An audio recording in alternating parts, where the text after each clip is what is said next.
I found the memorial bench missing on a Tuesday morning in late March, and for a solid minute, I just stood there on the walking path, staring at the empty spot like my brain couldn't process what my eyes were seeing. The bench had been there for 3 years. 3 years of sitting in that exact location beside the community pond in Riverside Meadows, our sprawling homeowners association development outside Charlotte, North Carolina. The brass plaque on the backrest had read, "In memory of Sergeant Michael Chen, United States Army. A hero who gave everything. 1989-2019. My best friend since kindergarten. My brother in every way that mattered except blood." I walked closer to where the bench should have been, my morning coffee growing cold in my hand. There were fresh marks in the grass, indentations where the legs had been bolted into a concrete foundation. Someone had dug it up. Recently. The dirt around the holes was still dark with moisture from yesterday's rain. My phone was in my hand before I realized I'd pulled it out. I dialed the HOA office, pacing back and forth on the path while it rang, and rang, and rang. Finally, voicemail. "This is Oliver Xander calling about the memorial bench by the community pond. Someone removed it without my permission and I need to know what happened. Call me back immediately." I hung up and stood there another moment, that familiar tightness building in my chest that I'd learned to recognize as anger mixed with grief. The bench wasn't just a piece of furniture. It was the only physical memorial to Mike in our community, the place where his family came to sit when they visited, where I'd spent countless hours remembering my friend who died in a roadside bombing in Afghanistan 6 years ago. The HOA office didn't call back that morning, or that afternoon. By 5 o'clock, I was standing in the parking lot of the community center where the HOA maintained their offices, waiting for someone to lock up. A young woman I didn't recognize came out first, followed by Patricia Caldwell, the HOA president, a woman in her mid-50s with blonde highlights and an expression that suggested she smelled something unpleasant. "Patricia," I called out, walking toward her. She looked up from her phone and I saw something flicker across her face. Recognition, maybe, or guilt. "Oliver," she said, her voice taking on that syrupy sweet tone that set my teeth on edge. "I was going to call you back. I've just been so busy today with the spring landscaping approvals." "Where's the bench?" I asked, keeping my voice level. "The memorial bench by the pond." Patricia adjusted her designer purse on her shoulder. "Yes, about that. The board made a decision last week to remove several items from the common areas that weren't in compliance with our updated aesthetic guidelines. The bench was one of them." I stared at her. "Aesthetic guidelines. It's a memorial to a fallen soldier. I got approval from the board 3 years ago when I donated it." "Well, that was under the previous board administration," Patricia said, still using that condescending tone. "We've implemented new standards. The bench didn't match the color scheme we've established for the community. All furniture in common areas needs to be forest green or natural wood stain. Your bench was black metal." "It was black because it was powder-coated steel meant to last," I said, feeling heat rising in my face. "And it had a memorial plaque for my best friend who died serving our country." Patricia's expression shifted slightly, becoming cooler. "I understand that you have sentimental attachment to the bench, Oliver, but the rules apply to everyone equally. We can't make exceptions just because something is emotionally significant to you. That wouldn't be fair to other residents." "Where is it?" I asked again. "The bench. Where did you take it?" She glanced at her watch. "I really need to get going. I have a dinner reservation at 6:30. The bench is in storage. You can retrieve it if you'd like to place it on your private property. But it can't go back in the common area unless it meets our guidelines." "I want to see it," I said. Right now. Patricia sighed like I was being incredibly unreasonable. The storage facility is across town. I don't have time tonight. You can make an appointment with the office to retrieve it later this week. She walked toward her white BMW before I could respond, heels clicking on the asphalt. I stood there watching her drive away, my hands clenched into fists at my sides. That night, I pulled out all the paperwork from when I'd installed the bench. The original approval from the HOA board, signed by the then president, Marcus Wellington. The receipt for the bench itself, which had cost me $1,500 plus installation. The carefully worded letter I'd submitted explaining that Mike had grown up in Riverside Meadows, that his parents still lived here on Oakmont Drive, that this memorial would mean something to the entire community.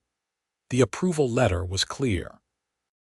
Permanent installation approved for the location beside the pond. Nothing about color requirements. Nothing about aesthetic guidelines. The bench had been a gift to the community, and more importantly, a lasting tribute to someone who deserved to be remembered. I took photos of every document, then sat down at my kitchen table and started composing an email to every board member whose contact information I could find on the HOA website. I kept it professional, outlined the facts, attached the documentation, and requested an emergency board meeting to discuss the unauthorized removal of approved community property.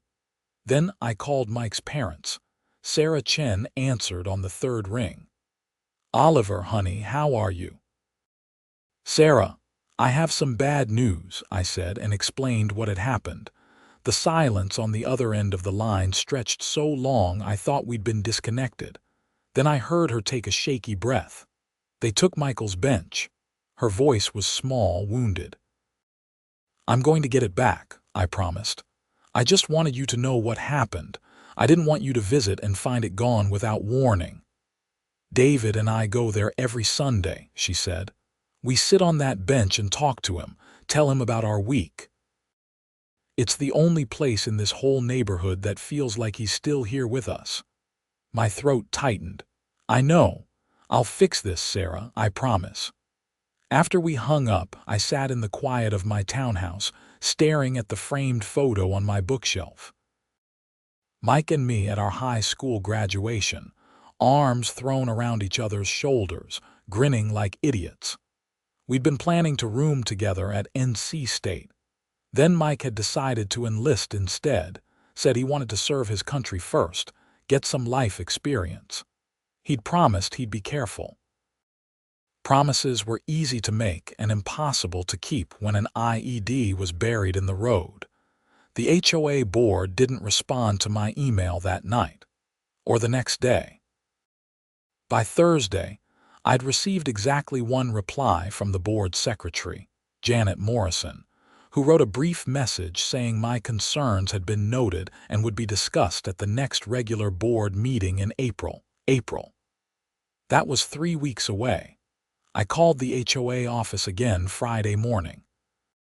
This time someone answered, a woman named Crystal who worked as the administrative assistant. "I need to schedule a time to retrieve the memorial bench from storage," I said. "Oh, let me check on that," Crystal said. I heard keyboard clicking. "I'm not seeing anything in the notes about a bench in storage. What was this regarding?" I explained the situation again. More clicking. "I'm sorry, I don't have any record of this," Crystal said, sounding genuinely apologetic. "Let me leave a note for Patricia and have her call you back." Patricia didn't call back. Not Friday. Not over the weekend. By Monday morning, I was done being patient. I drove to the community center at 8 a.m., right when the office opened, and walked in to find Crystal at the front desk and Patricia emerging from the back office with a coffee mug. "Oliver," Patricia said, and now there was no fake sweetness in her tone. "Do you have an appointment?" "I want my bench back," I said. "Today, right now. Tell me where it is and I'll go get it myself." Patricia took a sip of her coffee, maintaining eye contact over the rim of the mug. As I explained last week, you can retrieve the bench, but you'll need to make an appointment and you'll need to sign a waiver acknowledging that you're removing HOA property. It's not HOA property. I donated it. I have the receipt and the original approval letter. Once donated to the HOA, it becomes HOA property, Patricia said.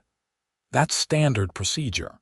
And as HOA property, the board has the authority to relocate or remove items that don't meet our current standards. Then the board can vote to return it to its original location, I said. Schedule an emergency meeting. We don't do emergency meetings except in cases of actual emergencies, Patricia replied. Landscaping decisions don't qualify. You can present your case at the regular meeting on April 15th. That's 20 days from now. Yes, it is. Patricia walked past me toward her office. Crystal can help you schedule a time to retrieve the bench next week. Have a nice day, Oliver. I looked at Crystal, who gave me a helpless shrug. I'm sorry, she said quietly. I can put you down for Wednesday afternoon if you want. Where is the bench? I asked. She glanced toward Patricia's office, then back at me. I honestly don't know. Patricia handles the storage facility arrangements herself. Over the next few days, I did what any reasonable person in 2025 would do. I started posting about it online. First, I created a detailed post in the Riverside Meadows Residents Facebook group, explaining the situation with photos of the original approval letter, the empty spot where the bench had been, and a picture of Mike in his dress uniform. I kept it factual, stuck to the timeline, and asked for community support in getting the bench reinstated. The response was immediate and overwhelming. Within hours, I had over 200 comments, most of them outraged on my behalf. Residents I'd never met were sharing their own stories about the new HOA board's increasingly petty enforcement actions. Someone said they'd been fined $300 for having the wrong color curtains visible from the street. Another person had been forced to remove a bird feeder because it wasn't an approved structure. Then Patricia showed up in the comments. While we understand that emotions can run high regarding community decisions, it's important for residents to remember that HOA rules exist for everyone's benefit. Mr. Xander was informed of the proper channels to contest this decision, and we encourage him to follow those procedures rather than attempting to stir up drama on social media. The board's decision was made in accordance with our governing documents and will stand unless overturned through proper voting procedures. The comment only made things worse for her. Dozens of residents piled on, pointing out that removing a memorial without notice wasn't just petty, it was cruel. Several people mentioned that they'd known Mike, remembered him as a kid playing in the neighborhood, recalled his parents' grief when he died. I took screenshots of everything, then expanded my campaign. I posted on Reddit's HOA Horror Stories forum, laying out the whole situation. That post went viral within the subreddit, and someone suggested I contact local news stations. So I did. Tuesday afternoon, I got a call from Rebecca Grant, a reporter with WCNC Charlotte. She'd seen my post online and wanted to know if I'd be willing to do an interview. Absolutely, I said. We met that evening at the community pond, right where the bench had been. Rebecca was a sharp-eyed woman in her 30s with a camera crew in tow. She asked me to walk her through the timeline, show her the documentation, explain what Mike meant to me and to the community. I told her about growing up with Mike, about how we'd learned to ride bikes on these same paths, about the day his parents got the news that he'd been killed. I showed her the approval letter, explained how I'd saved up for months to buy a bench that would last. That would be a permanent tribute. And the HOA just removed it without telling you, Rebecca asked. I found it gone one morning. When I asked about it, the president told me it didn't match their aesthetic guidelines. Rebecca's expression hardened. For a memorial to a fallen soldier. Yes. The interview aired on the evening news that night. 5 minutes of coverage, including footage of the empty spot, images of Mike, and Patricia Caldwell's Facebook comment read aloud by Rebecca in a tone that made it clear what she thought of the HOA's position. The reporter ended the segment with, "The Riverside Meadows HOA has not responded to our requests for comment beyond Ms. Caldwell's social media statement. Mr. Xander says he plans to attend the next board meeting to fight for his friend's memorial. We'll continue following this story." My phone started ringing immediately. Friends from around the neighborhood, former classmates who'd seen the news, and Mike's parents who'd watched the segment at home. "Thank you," David Chen said, his voice thick. "Thank you for fighting for our son." "Always," I said. The news coverage changed everything. By Wednesday morning, the story had been picked up by other local stations and was trending on Charlotte area social media. The hashtag someone created, "Justice for Mike Chen," started spreading. The Charlotte Observer ran an article.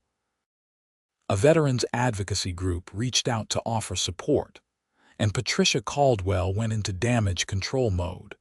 Thursday morning, I received a formal letter from the HOA's attorney, delivered via certified mail. It accused me of harassment, defamation, and creating a hostile environment for HOA board members. It demanded that I cease all social media posts about the bench situation and attend only the regularly scheduled board meeting to address my concerns through proper channels. If you continue to pursue this matter through public harassment campaigns, the board will have no choice but to seek legal remedies, including possible fines and restrictions on your use of community amenities. The letter concluded. I took a photo of the letter and texted it to my own attorney, Marcus Brennan, who I'd worked with when I bought my townhouse. He called me back within an hour. "They're bluffing. You haven't done anything remotely close to harassment or defamation. You've stated facts and shared publicly available documents. That's protected speech. Should I be worried about them following through on the threats? Honestly, they're probably more worried than you are right now. The public sentiment is entirely against them, and they've mishandled this badly. My advice is to keep doing what you're doing, but don't escalate. Stay factual, stay calm, and let them hang themselves with their own rope. What about getting the bench back before the meeting?" Marcus was quiet for a moment. "Let me do some digging into the HOA's governing documents. There might be provisions they've violated by removing donated property without notice. Give me a few days." That weekend, things got even more interesting. A veterans motorcycle club, the Carolina Freedom Riders, organized a ride through Riverside Meadows to show support. About 50 motorcycles rolled through the neighborhood on Saturday morning, stopping at the pond where they held a small ceremony honoring Mike's service.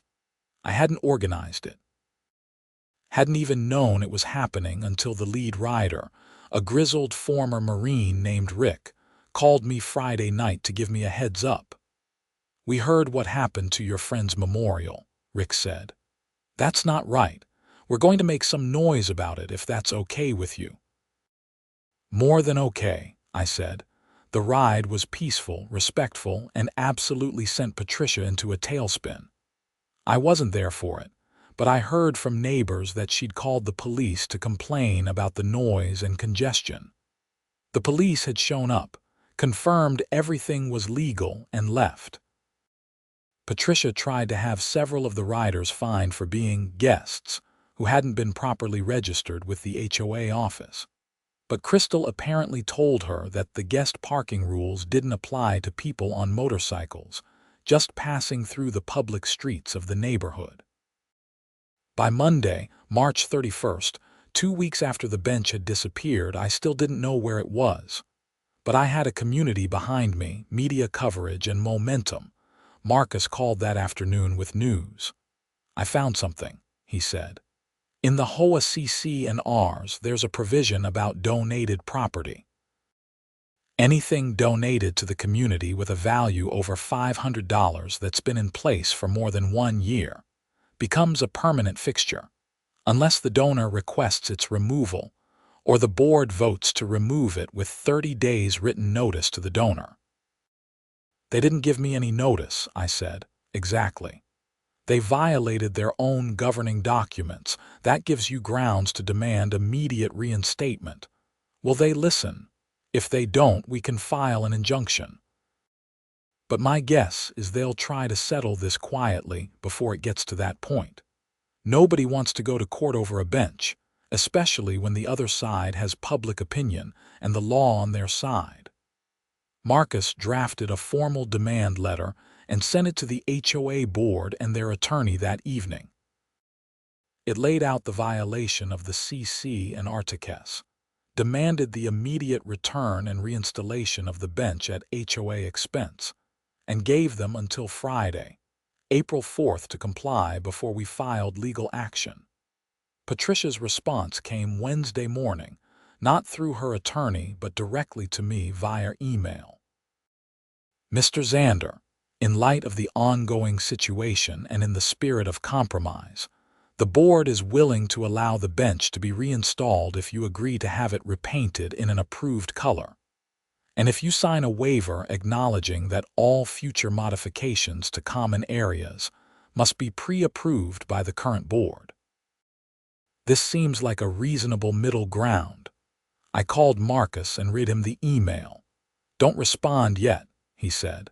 "She's trying to get you to compromise on a situation where you have all the leverage. She knows she screwed up, and she's hoping you'll meet her halfway to make her problem go away." What do I say? Nothing. Let the deadline pass. If she hasn't complied by Friday, we file. Those days were tense. I kept checking my email, expecting some movement from the HOA. Meanwhile, the story kept growing. A military family support organization published an op-ed about the importance of honoring fallen service members.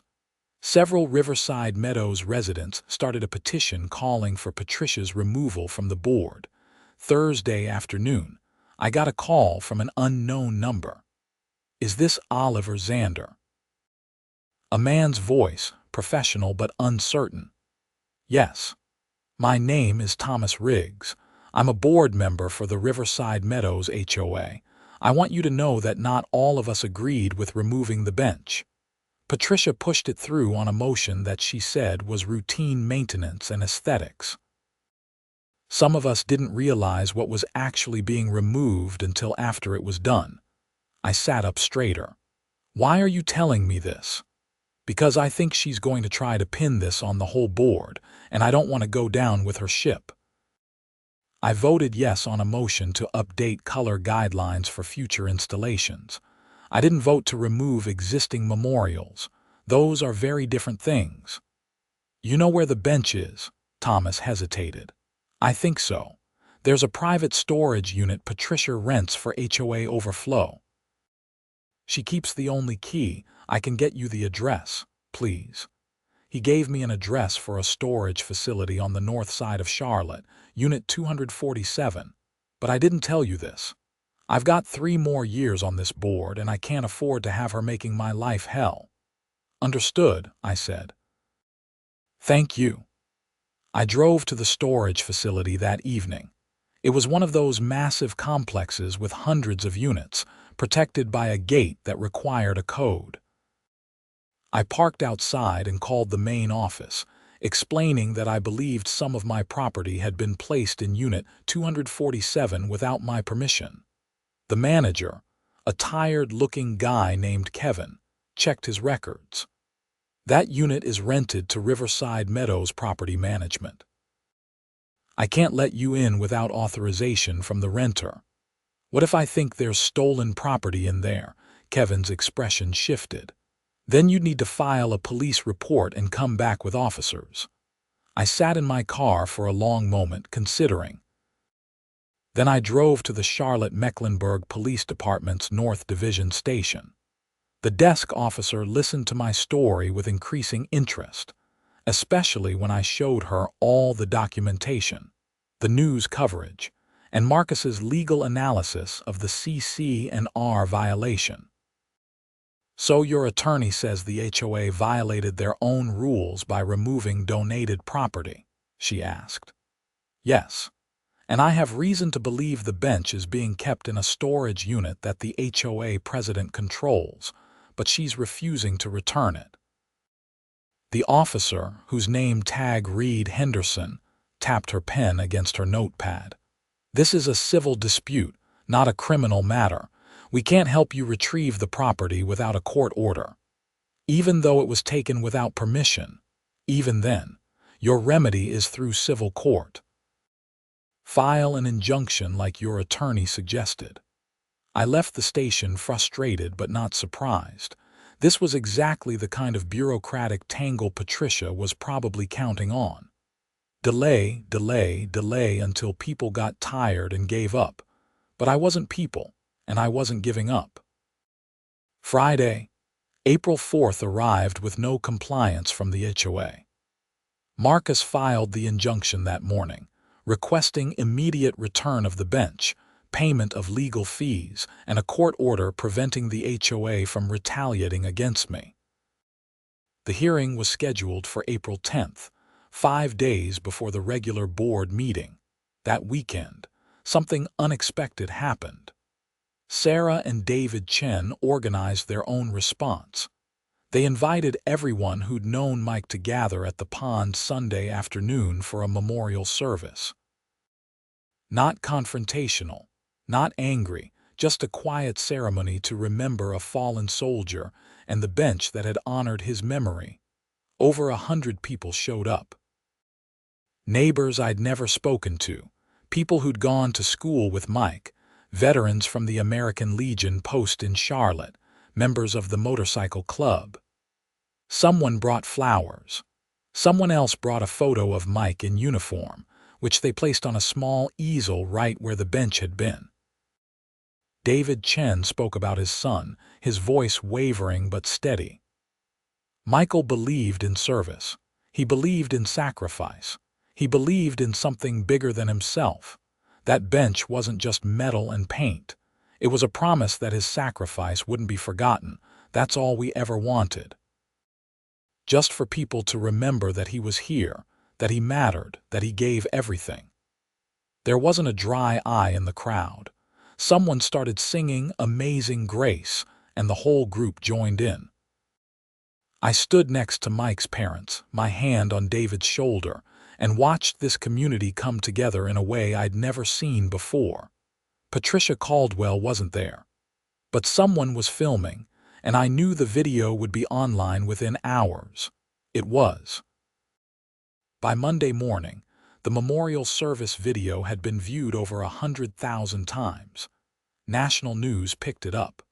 Fox, CNN, MSNBC, all ran segments about the HOA that removed a veteran's memorial over paint color. The story hit a nerve in a way none of us had anticipated. Tuesday, I got a call from Marcus. The HOA's attorney reached out. They want to settle. What are the terms? Full reinstatement of the bench at its original location. HOA pays all costs for reinstallation and any repairs needed, plus they pay your legal fees. In exchange, you agree not to pursue further damages. What about Patricia? That's internal HOA business. But reading between the lines, I think the board is getting pressure to do something about her leadership. I want the bench back in place before I sign anything, I said. I told them that. They've agreed to have it reinstalled by this Friday, April 11th. We'll do the final walkthrough together and then we sign. Wednesday afternoon, a landscaping crew showed up at the pond with a truck. In the truck bed, carefully secured, was Mike's bench. It looked exactly as I remembered it. The black powder coating still pristine. The brass memorial plaque still gleaming. The crew spent 3 hours reinstalling it, making sure the concrete foundation was solid, that every bolt was tight. I watched the whole process, taking photos to document everything. When they finished, I sat down on the bench, running my hand over the armrest.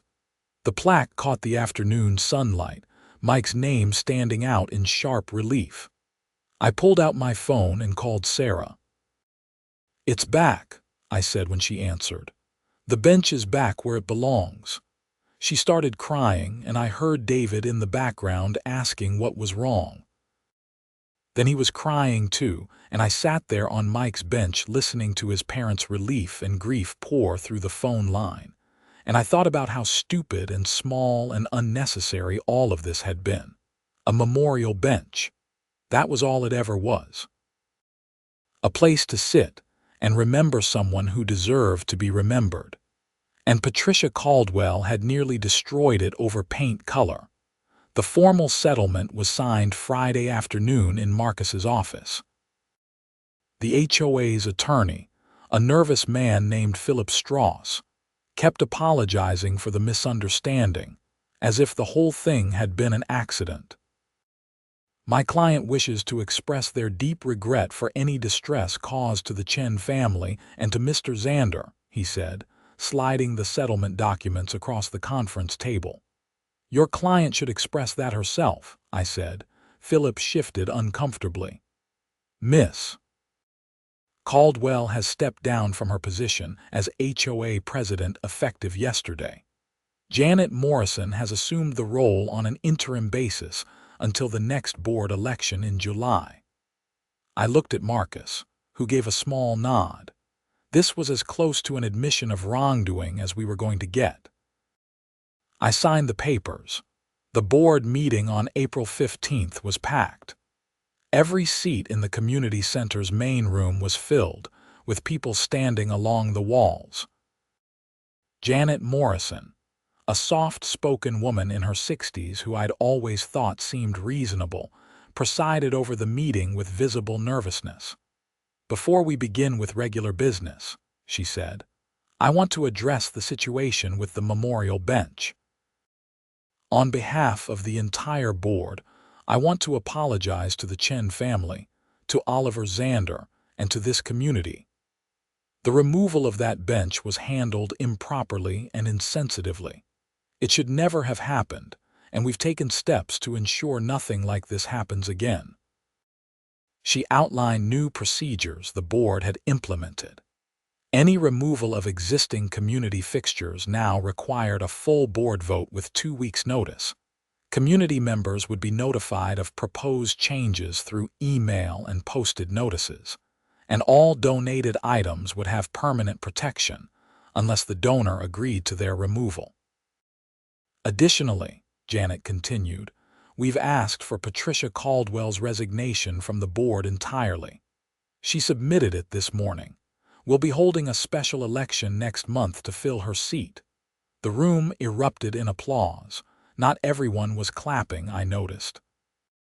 A small group near the back, Patricia's friends probably, sat with crossed arms and sour expressions. But the overwhelming majority of residents were clearly relieved. After the meeting, dozens of people came up to shake my hand, thank me for standing up to the board, share their own stories of HOA overreach. The Chens were there too, and Sarah hugged me so tight I could barely breathe. "You did it," she whispered. "You brought Michael's bench home." That night, sitting on my couch with a beer and the satisfaction of a battle won, I thought about posting a final update to all the social media threads. The news outlets that had covered the story, the veterans groups that had supported us. Instead, I just posted a photo of the bench at sunset, the pond behind it reflecting the orange sky, and wrote, "Home where it belongs. Thank you to everyone who stood up for what's right." The comments and reactions poured in, hundreds of them, thousands eventually. But I closed the app and set my phone down. The online battle was over. The bench was restored. Mike's memory was protected. That should have been the end of it. But the story had one more twist. 2 weeks later, early May, I got a call from Kevin at the storage facility. "Mr. Xander, I thought you should know something. After your bench was removed from Unit 247, we did a routine inspection. We found several other items in there that seemed unusual. Furniture, decorations, some equipment. We checked our records and none of it was logged as HOA property." "What do you mean?" "I mean the HOA was only supposed to be storing documents and some seasonal maintenance equipment in that unit. But there were thousands of dollars worth of other stuff in there. High-end outdoor furniture, expensive planters, even a commercial-grade sound system." "Whose stuff was it?" "That's the thing. We have no idea. But given that Miss Caldwell was the only one with access to the unit, and she's since resigned in disgrace, we felt obligated to report it to the HOA board and document everything. They're conducting an investigation now." I thanked Kevin and hung up, then immediately called Janet Morrison. "Oliver, I was going to call you," she said, sounding exhausted. "We've discovered some irregularities in the HOA finances. It appears Patricia may have been using HOA funds to purchase items for personal use. The bench situation led us to look more closely at her expenditures, and we've found several $1,000s in questionable purchases over the last year." "That's embezzlement." "Yes, it is. We've reported it to the police. They're investigating now." The story broke 3 days later. Patricia Caldwell had been using her position as HOA president to skim money from the association's accounts. She'd approved payments to landscaping and maintenance vendors who gave her kickbacks, purchased expensive items supposedly for common areas that never actually made it to those areas, and had been storing her personal property in HOA rented storage under the guise of community materials. The bench removal, it turned out, had been partially motivated by paranoia. Patricia had been afraid that the media attention on the storage unit would lead to discovery of her scheme. She'd wanted to move everything out quickly, which meant clearing space, which meant getting rid of legitimate HOA property like Mike's bench. The Charlotte-Mecklenburg police arrested Patricia Caldwell on May 14th at her home in Riverside Meadows. She was charged with embezzlement, fraud, and theft by conversion. The amounts involved were over $20,000, enough to make it a felony. I watched the perp walk on the evening news, Patricia in handcuffs being led to a police car while reporters shouted questions at her. She looked smaller somehow, diminished from the imperious HOA president, who told me my memorial bench didn't meet aesthetic guidelines. The HOA hired a forensic accountant to unravel the full extent of the theft. By June, they determined Patricia had stolen nearly $35,000 over 18 months. She'd been clever about it, spreading the theft across multiple budget categories, keeping individual amounts small enough not to trigger immediate red flags. Her trial was scheduled for September. In the meantime, Riverside Meadows had to figure out how to move forward. The special election for Patricia's board seat was held in early June. A retired teacher named Bill Simmons won, running on a platform of transparency and community involvement.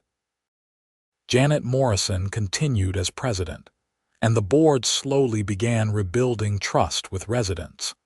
They started by implementing the changes Janet had outlined after the bench incident.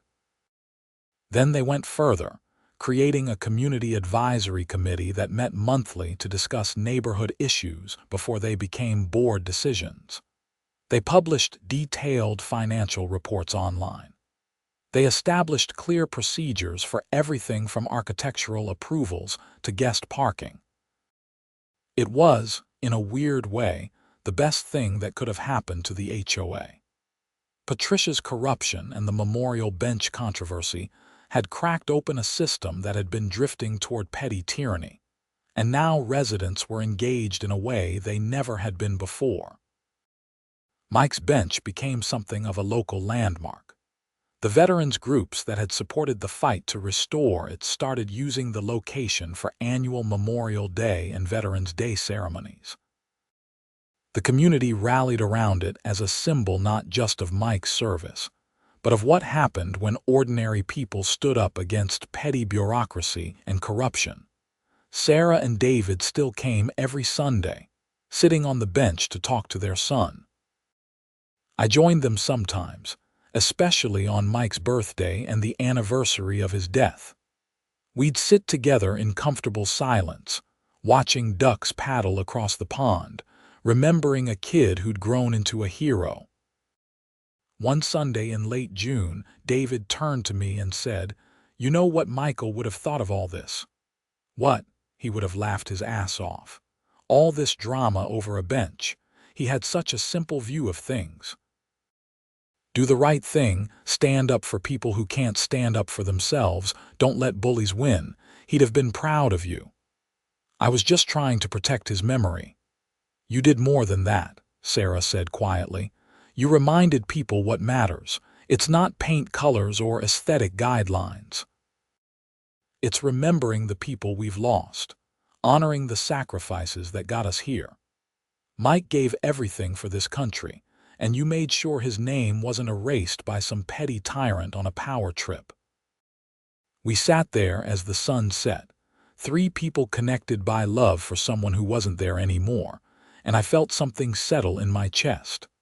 Closure, maybe, or just the satisfaction of knowing I'd fought the right fight and won.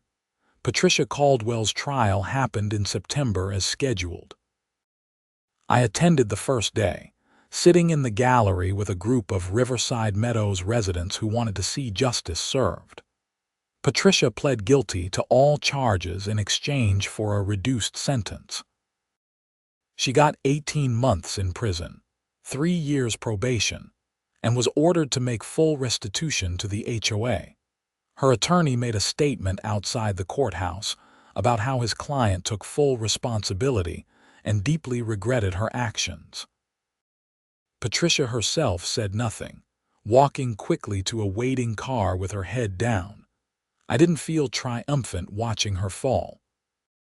Mostly I felt sad that someone had let power and greed corrupt them so thoroughly that they'd steal from their own neighbors and try to erase a memorial to a fallen soldier to cover their tracks. But I felt satisfied that the system had worked. Slowly, messily, with a lot of public pressure and media coverage, but it had worked. The bench was restored. The corruption was exposed. Justice was served. Fall arrived in Charlotte with cooler temperatures and leaves turning gold and red around the pond. The bench weathered it all, solid and permanent, Mike's name gleaming on the memorial plaque. I made a habit of walking by there most mornings before work, coffee in hand, just checking on it, making sure it was still there, still cared for. The HOA groundskeepers had started keeping the area around it especially neat, planting flowers in the spring and decorating it tastefully on holidays. One morning in October, I found a folded note tucked under the corner of the plaque. I opened it carefully and read, "Thank you for fighting for this bench.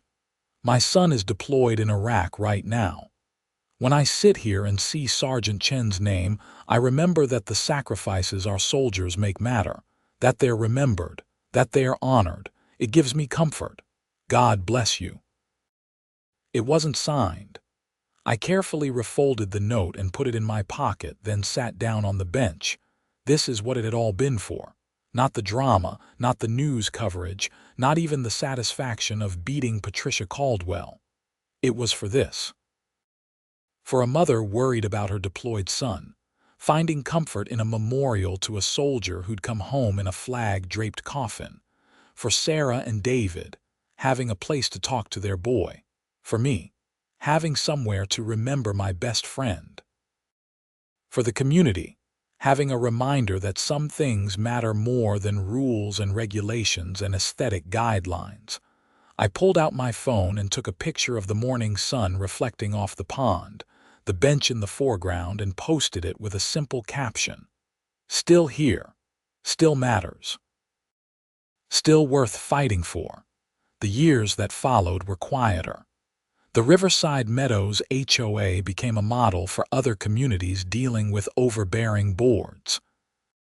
Janet Morrison served 2 terms as president before retiring, leaving the association in good financial health with engaged residents and reasonable policies.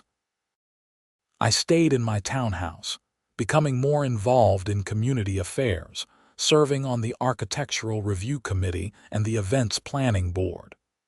When people had disputes with HOA decisions, they often came to me for advice. I became the unofficial community advocate, the person who remembered what happened when leadership forgot they were supposed to serve residents, not rule them. Mike's bench remained exactly where it belonged. The community added a second memorial bench a few years later, this one honoring a Vietnam veteran named Robert Hernandez, who'd lived in Riverside Meadows for 30 years. Then a third, for a Korean War veteran. A whole memorial garden grew up around the pond, a place of honor and remembrance. But Mike's bench was always the original, the one that started it all, the one that reminded everyone what happened when ordinary people stood up and said, "No more." I never forgot the fight. Never forgot standing in that empty space where the bench should have been, feeling that mixture of grief and rage. Never forgot Patricia Caldwell's dismissive tone, the bureaucratic runaround, the moment when I decided this was a hill worth dying on, because some things are worth fighting for. Some memories are too important to let fade. Some battles matter, even when they start small and stupid, over something as simple as a memorial bench. Mike had taught me that. He joined the Army because he believed in fighting for things that mattered. He died because he refused to leave a fallen comrade behind, going back into the kill zone to pull out a wounded soldier while that IED was waiting.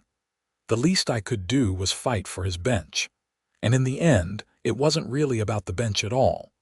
It was about standing up, speaking out, refusing to let petty tyrants win, taking on the system when the system was wrong, finding community with people who believed in doing the right thing, even when it was hard, even when it took time, even when the odds seemed stacked against you. It was about honor and memory, and making sure that sacrifices weren't forgotten.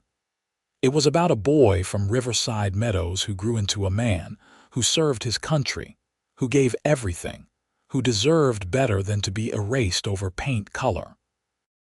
It was about Sergeant Michael Chen, United States Army, hero, friend, brother in every way that mattered, and his bench where it belonged beside the community pond, permanent and protected, his name gleaming in the sunlight now and always. That was worth fighting for. That was worth every email, every confrontation, every news interview, every moment of frustration and anger and doubt. That was worth it all. I learned something through that whole experience, something that stayed with me long after the bench was restored and Patricia was convicted and life returned to normal. I learned that most people are good. Most people, when they see injustice, want to help fix it. Most people, when given a choice between convenience and doing the right thing, will choose right if someone is brave enough to stand up first. The Riverside Meadows community could have ignored my complaint. They could have decided it was just an internal dispute, not worth their time or energy. Instead, hundreds of residents stood up, showed up, spoke out. They came to that memorial service at the pond. They signed the petition. They voted out the corrupt board members and demanded better leadership. The veterans groups could have said this wasn't their fight. Instead, they rode their motorcycles through the neighborhood in solidarity. They attended board meetings. They reminded everyone that honoring fallen soldiers isn't optional, it's sacred duty. The media could have ignored the story as too small, too local, too insignificant. Instead, they saw it for what it was: a human interest story about memory and honor, and one person refusing to let bureaucracy triumph over what was right. Even Thomas Riggs, the board member who'd called me with the storage unit address, could have kept his head down. Instead, he'd taken a risk to do the right thing. People are good. Systems sometimes go bad, but people are good. That's what I held onto on the hard days when I wondered if all the stress and conflict had been worth it. The answer was always yes, because along the way I'd been reminded that communities matter, that standing together makes us stronger, and that sometimes one person saying, "This is wrong," is enough to start a movement. Mike would have gotten a kick out of the whole thing. I could imagine him shaking his head, grinning that lopsided grin, saying something like, "Man, all this over a bench. I'm honored, but seriously, you're kind of crazy." Maybe I was, but I was the kind of crazy that remembered my friends, the kind of crazy that refused to let them be forgotten. The kind of crazy that fought for memorials and honor and doing the right thing, even when it was hard, even when it meant going up against the HOA, especially when it meant that, because some fights are worth having, some hills are worth defending, some memories are too important to let slip away. And a bench beside a community pond with a brass plaque reading, "In memory of Sergeant Michael Chen, United States Army," a hero who gave everything, was all of those things and more. It still sits there today, solid and permanent, exactly where it belongs. Where it will stay, as long as I have breath in my body and voice to speak up. Some promises you keep forever. Some fights never end. Some friends deserve nothing less than everything you've got. That's what I learned from the memorial bench. That's what Mike's sacrifice taught me. That's what I'll carry forward always. And that's why when I walk past that bench on my morning coffee runs, I always stop for a moment. I touch the plaque. I say a quiet hello to my best friend. I remember. Always remember, that's what the bench is for. That's what the fight was about. That's what matters in the end: memory, honor, friendship, standing up, doing right. The rest is just noise.